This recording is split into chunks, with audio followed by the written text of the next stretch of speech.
Today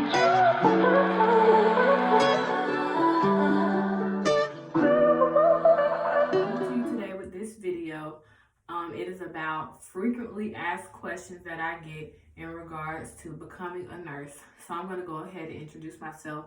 Welcome to my channel. My name is Dejan. I'm an LPN in the state of Florida, and I get so many questions about what I need to do, what does it take, what steps do I need to make, and so on and so forth. So I'm going to go ahead and get started with frequently asked questions. The top question that I get asked is, where do you work? Do you work in a hospital? LPNs in Florida are typically pretty much phased out of hospitals. So I don't want you to get the impression that when you become an LPN, you're going to work straight in a hospital. They do have in other counties and states where you can work in a hospital, but mainly in the state of Florida, LPNs don't work in hospitals. They work mainly home health, doctor's office settings, some office type insurance settings, or long-term care or rehab. The next question I always get is, well, what is an LPN? Is it a real nurse? Because it's a licensed practical nurse. You're not an RN or a BSN or anything like that. So let me explain that. There's no such thing as a fake nurse. So a LPN is a real nurse. We have to sit for boards. We have to sit for NCLEX, just like RNs that hold a 2-year degree or a BSN RN. We have to sit for boards as well in order to practice under the Florida Board of Nursing.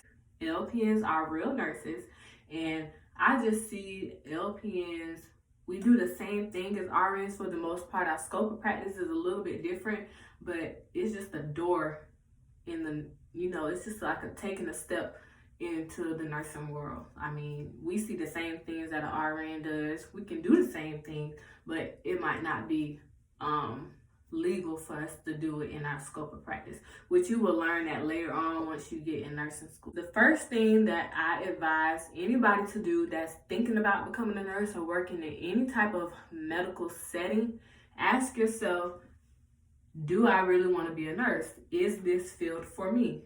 Because you might get in it and then you realize, this is not for me, I don't like it. Or some people are just strictly in it for the money. They think nurses make so much money, they want to be a nurse. But if that's your mindset of, I'm only here for the check, you do not need to be caring for people in their lives, because their lives are in your hands, and you want to make sure that you're nursing from your heart and not just looking at the check, okay? The next thing I recommend that you educate yourself on, what is an LPN, what is a 2-year RN, what is a 4-year RN. You really want to educate yourself on that, because like I said, people have these impressions of what nursing are, or what an LPN does, or what an RN does. You just really want to educate yourself on what you're getting into, because you want to be able to know and tell someone, I'm an LPN and this is what I do. This is what I can do, and all that kind of stuff. So, you want to know your scope of practice. Once you ask yourself, is nursing for you, you say, yes, this is what I want to do. This is what I see myself doing. Then you research and say, hey, I want to start by going to LPN school.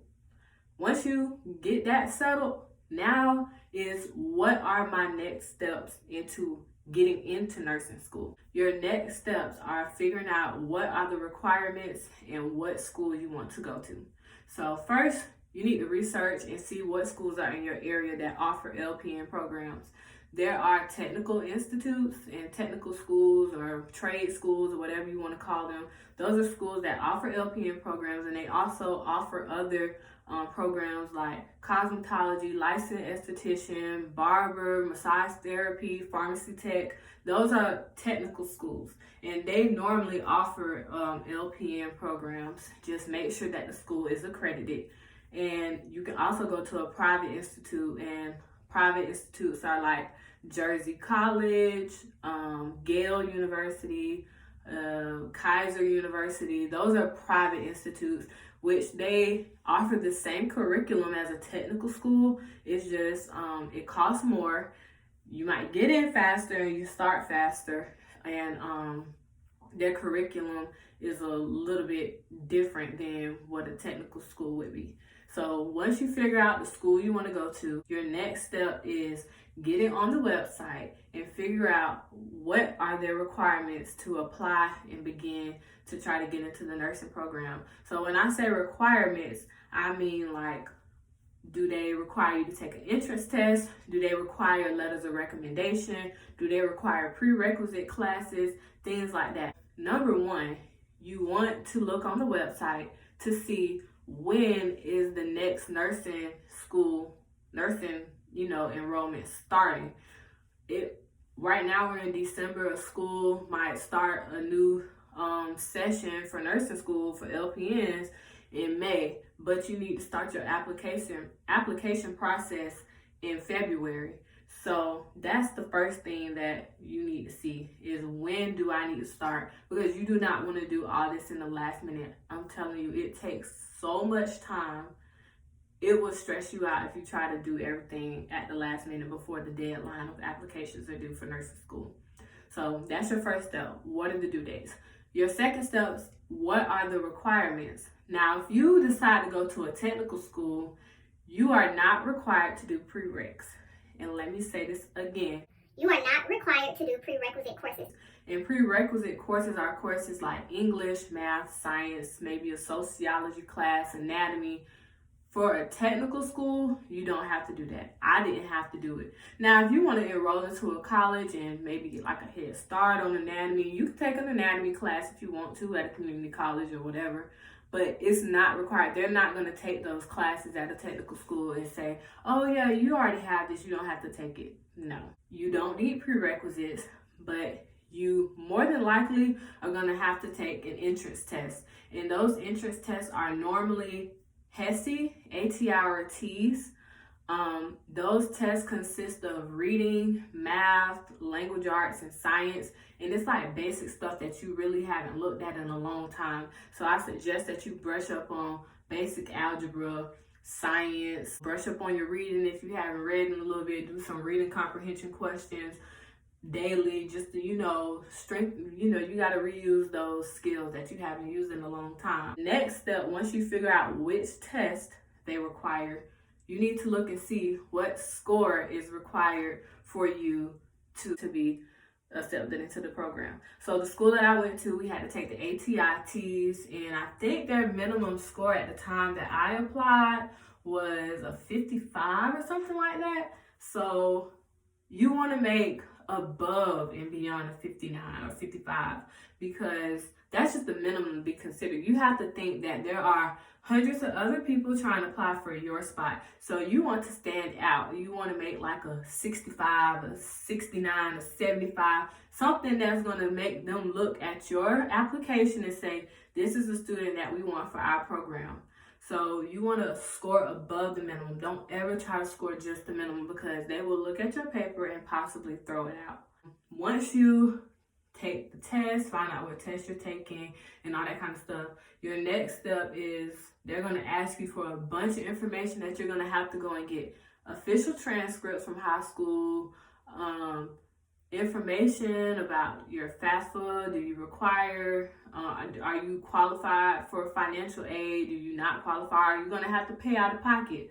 You need to know these things, because you need to have your funds readily available, because if you don't, then they're going to be like, well, I'm sorry, you don't have the funds, or you don't qualify for financial aid, or your financial aid isn't ready yet. They're not going to give you anything. You're not going to be able to get your books. You're not going to be able to get your uniform. So it's like, you might as well sit out, because that's the biggest next thing after passing the test is, well, what are my next steps? They'll contact you either email, I guess phone call, letter in the mail. I got a letter in the mail saying, hey, congratulations, you qualified for our nursing school. These are the next steps that you need to take. Seeing if you qualify for financial aid, or will you have to pay out of pocket, and all that good stuff. Once you figure all that out, your next step is a level 2 background screening. So a lot of people always ask me, oh, I have a history. Do you think I'll be able to apply? And I always just tell them, I'm not sure. I know some nurses that have a background, a previous background, a domestic violence charge or something like that, and they still became nurses. I don't know what steps they made to either make it go away or make it where it was like, okay, we'll accept you. If they had to sit before somebody to, do an appeal, I'm not sure. But you can always find out. It never hurts to find out or try. So you're gonna have to do a level 2 background screening, and more than likely you're gonna have to pay for this out of your own pocket. And those tests I know they're over $80. So that requires you to fingerprint as well, and they're gonna run your background. Then your next step will be submitting a drug urine test for them to see if there are any drugs in your system before they allow you to start their program. You will be on your way to start nursing school. And I'm telling you, people always ask me, was nursing school hard? It was challenging, but it's doable. I'm never going to tell anybody nursing school is easy, but I'm never going to try to scare them out of doing it. I just always suggest that you find your own study technique. If you're a solo study person, or if you like to study in groups, or if you prefer to study using flashcards, or if you like to highlight, or if you just like to strictly read, or if you like to write down, record lectures, whatever works for you, you find out what works for you and you stick to that routine. Study every day. It's going to be hard to study every day. Then the other question that I always get, am I going to be able to work? I don't know. It depends on the school you go to, because the school I had was Monday through Thursday from 8 to 5. And sometimes we would have clinicals 7 o'clock in the morning. So you have to figure out what school is going to cater to your life. Because some people have kids, some people have families, some people have things that they deal with. And the schedule or the time that you have to put in for studying, it interferes, and some people crack and can't handle it. But I would never tell you to give up. I will always tell you it's challenging, but I promise you it's doable. I made it out. I wasn't perfect. I wasn't a perfect nursing student, but I'm not going to give up, because nursing is a very promising career, and it's always going to be a shortage of nursing. So you want to make sure that you're taking this very serious, because the knowledge that you're going to acquire in school, you're going to carry this all throughout your nursing career, and it's going to follow you, wherever you decide to go. Whether you work in a doctor's office setting, or long-term care, home health, or if you just wanted to decide to just do like insurance claim nursing, whatever you decide to do, you just have to make sure you discipline yourself while you're in school. That is the most important thing, is having self-discipline. Learning when to tell yourself to put down your phone, pick up the book, and study, because you have a test that you have to do. So that's my advice to anybody. Do not give up trying to get in nursing school. Some people don't get in their first time. Luckily, thank God, I got in my first time, but a lot of people have to apply again, because like I said, you have to think with the mindset when you take these entrance tests and get these letters of recommendation. You are not the only person applying for this spot, this position. You have to make yourself stand out. And some schools require you to do an interview. So if you're not a good interviewer, then you need to work on your interviewing skills, because your first impression is always your last impression. You want to take every aspect of nursing school serious, and that's from the book work to the clinicals. And another question that I always get, and I think this is the last one, is, do you get paid to do clinicals? And the answer is no. Clinicals are your learning experience. Yes, you are working for free, but I guarantee you, when something happens in your clinicals, you're going to remember it for the rest of your life. I think that's the end of my video. If I didn't cover any questions that you guys want to know, leave them down in the comment section. Remember to like, comment, rate, and subscribe this video, and I will see you guys later.